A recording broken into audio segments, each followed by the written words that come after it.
Hey everyone, welcome to the season 2 of the Bernard Desai Talk Show.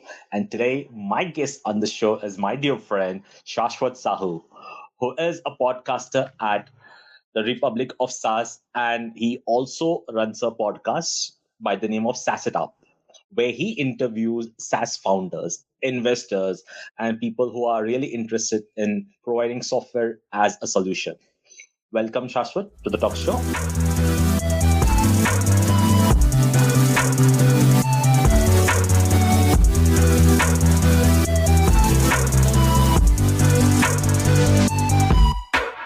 Hey Bernard, thanks for having me in. Right. So, Sashwat, as I mentioned earlier, you have been my friend, and we have been working together, since the Bengaluru Poetry Festival days. We know each other, and I have seen you grow as a person, like from your little innovative ideas, and now you have come forward with this a podcast where you're interviewing people, and the people that you're interviewing are not like small names, but really a big names from the industry, like the founders, like the investors. So I want to know how it all began. Sure. So I come from a, typical consulting background, Bernard. So the last time that we happened to meet up, we were, navigating a bunch of other countries as well. So I had a little bit of stint out here in India. Thereafter, moved to UK, did a little bit of international stints in the ecosystem, and thereafter went to Middle East and touched little parts of US as well as Latin America, and thereafter have my base out here in Bangalore. So last year was a pandemic year. So what exactly happened was that I was a NASCOM fellow. I was working with a lot of SaaS founders and a lot of ecosystem folks out here in the ecosystem. And then I realized that there are a few trends that are happening in the digital realm. One of the trend was that podcasting was doubling down across the digital platforms, and SaaS as a sector was also moving in leaps and bounds. And I thought, what better time it could be to start a podcast specific to SaaS industry per se. So that's why I just came up with this idea as called as SaaS It Up. And along with that, I was a SaaS Talk city leader out here in Bangalore. I happened to speak to a bunch of my fellow friends out here in the European ecosystem. And then I started my season 1. And surprisingly, it really took off. A lot of people from other geographies even started listening to it. And now it is one of the top SaaS podcasts in the world as well. So I Yeah. just happened to be an accidental podcaster during a pandemic year. And thereafter, I love the medium of audio as well, like all storytellers and folks love it. And I am now currently helping a lot of early stage podcasters in the Spotify India ecosystem as well. So there's a Spotify podcast lab that has just taken off for the last 3-4 months, and I'm supporting a lot of early stage podcasters to start their season 1. So basically, let me put it this way: you are at the right time at the right place. Yeah, I think definitely. I mean, Bangalore is a great place as well to understand the startup ecosystem out here in India. And definitely, there are quite a lot of vibrant SaaS companies operating out of the Bangalore or southern Indian ecosystem. And if you are in the digital realm, you tend to, anyways, interact and engage with a lot of ecosystem partners from other parts of the world as well. And that's why the timing was definitely right. And if you're homebound in a pandemic, it's a great time to start a new skill as well. Yeah. Well, for me, I'll tell you what I look at podcast as. So earlier, before podcast, we had something called audiobooks. Yeah. Since I come from background that is filled with books, Yeah. and I felt that if I start interviewing people like authors and poets and try to know what exactly is their story, right? When I write something, I write out of nothing. I create something. But the main person is not the book. The main person over here is the author who creates everything in his own mind, the whole world, the whole scenario. So I was thinking if I can get someone directly speaking to the audience, how good it would be. Like it would be something really interesting for the listener to get a direct input from the man himself. I think that's a great idea, Bernard. To be honest, I've been tracking the audiobook segment globally, and what Right. I've realized is that even you'd have known about the recent development where Spotify really acquired a company called as Findaway. Right. audiobook creation and distribution company itself. So definitely, people who have been very active in Storytell or somewhere in Audible ecosystem, they have been listening to a lot of audiobooks. And definitely in 2021 and 2022, we will see a lot of people adopting the audiobook medium as well. We love the smell of the physical books definitely, but people who are really accustomed to the audio sphere, they are much more comfortable with audiobooks as well, because it does not have a lot of cognitive load. You can just listen to your audiobook while doing any of the activities or domestic chores, and this medium is just about to start off. So if you are able to able to get some amazing authors or people who have written physical books and they are trying to get into this audiobook trajectory as well, you will definitely find an audience in 2022. Right. That's right. Shashwat, one thing that when I look at you, when I've seen your works, you are a passionate man. You are um, so much enthusiastic with regards to work, the energy that you have. Who is your inspiration for this? Hey, that's a good one. I think I don't have a singular person whom I could actually pinpoint saying that that person really inspires me, but I definitely find a lot of inspiration from some amazing folks that I happen to read about or happen to engage with as well. So, at least in my podcasting journey, I was reading a lot about this author called Shane Parrish. And Shane Parrish is the founder of Farnham Street Media and is the CEO of Cyrus Partners as well, which is a private investment company.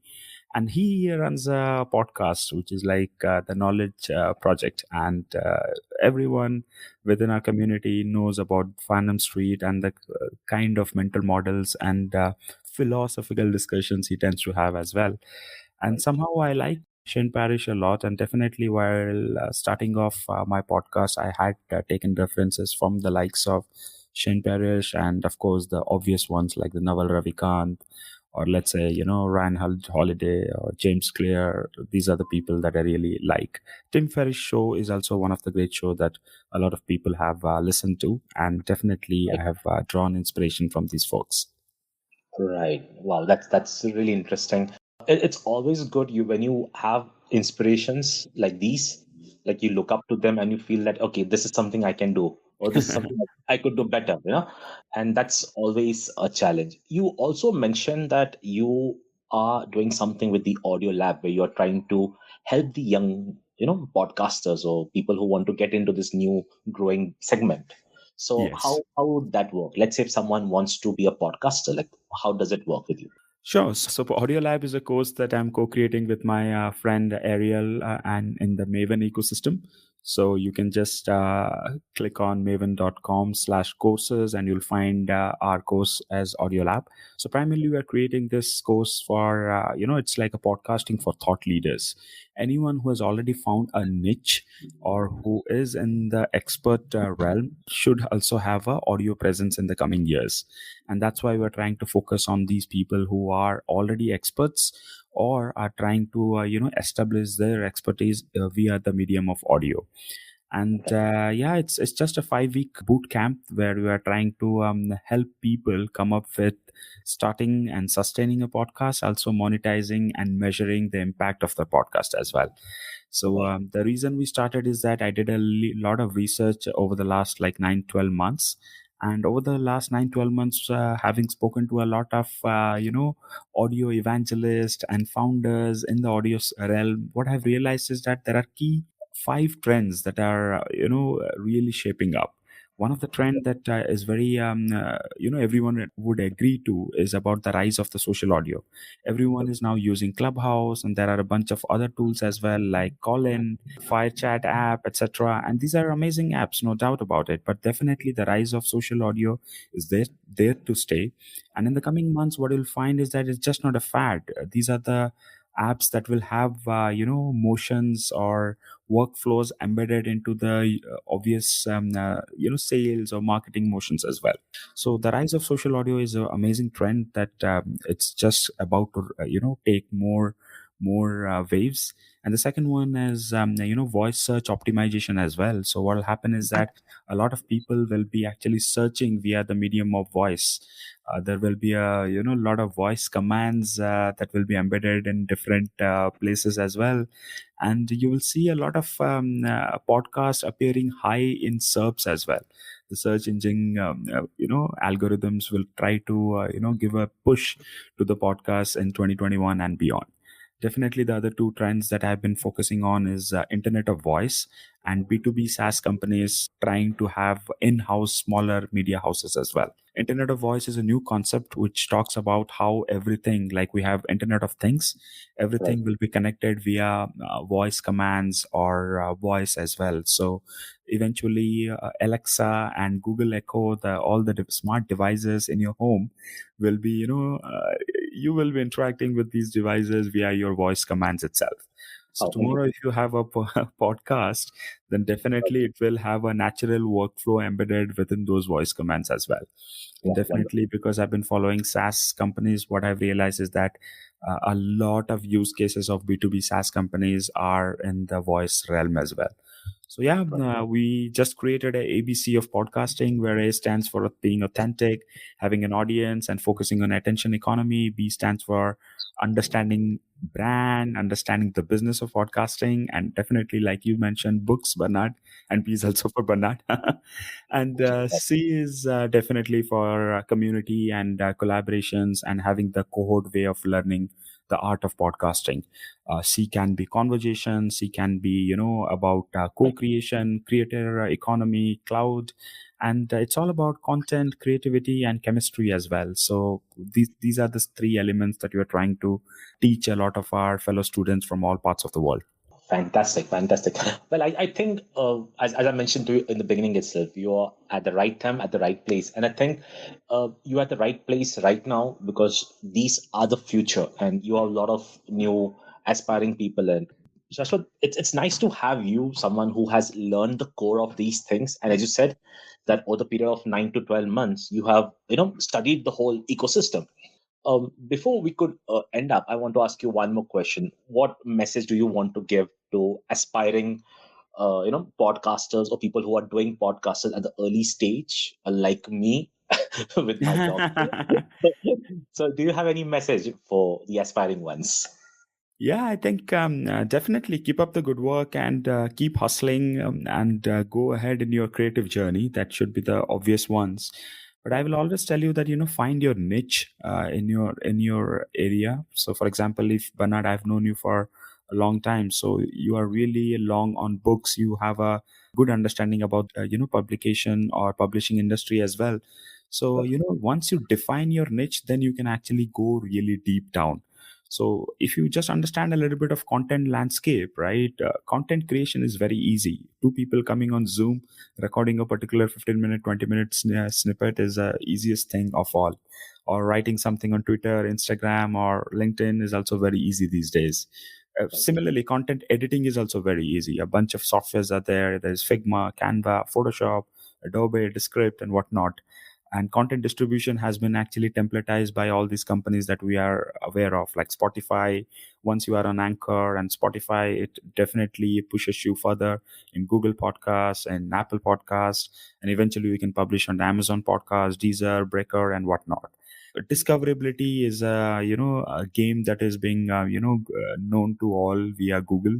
So there are search engines, recommendations, AI platforms that eventually will make your podcast discoverable to a larger audience as well. And but the core of the game is actually finding your niche. Once you actually from the bigger canvas of podcasting, if you actually find a particular area that you have a little bit of expertise in or strong interest in, then you already know where to go deep into. So once you find your point of focus, then you just double down on that point and go deep into it. So definitely, Bernard, I think you already have discovered your niche. So Right. you have to find all the stakeholders who are involved in the niche. You'll have to form a bunch of communities that are around that books or that area that you're trying to build. and definitely have a mentor as well in the early stages. So, for example, we have been mentoring a lot of early stage podcasters, and what we have realized is that besides a community, you always need a mentor who would be like a North Star guidance gentleman or a lady, right? So that Right. person will help you whenever you get stuck, and will avoid a bunch of conversations with that person, will avoid the pod fad as well. So yeah, those are the two Well, suggestions, if I may. Well, well, Shashwat, it's nice to talk to you and wonderful ideas being shared. Dear listeners, if you are an aspiring podcaster or you are trying to get into the new medium of podcasting, and if you have any queries, you can tweet to me or drop me a text. I'm pretty sure Shashwat would be very happy to assist you and to guide you under his new startup or the one which he's created right now, like the Audio Lab, to help the aspiring folks out there. Thanks, Bana. Thanks for having me in, and best of luck for your podcasting journey as well. Thank you, Shashwat. Thank you for that. And yes, all the best with you and the good works that you're doing in this ecosystem. Thanks a Thank you lot, so much. Bernard.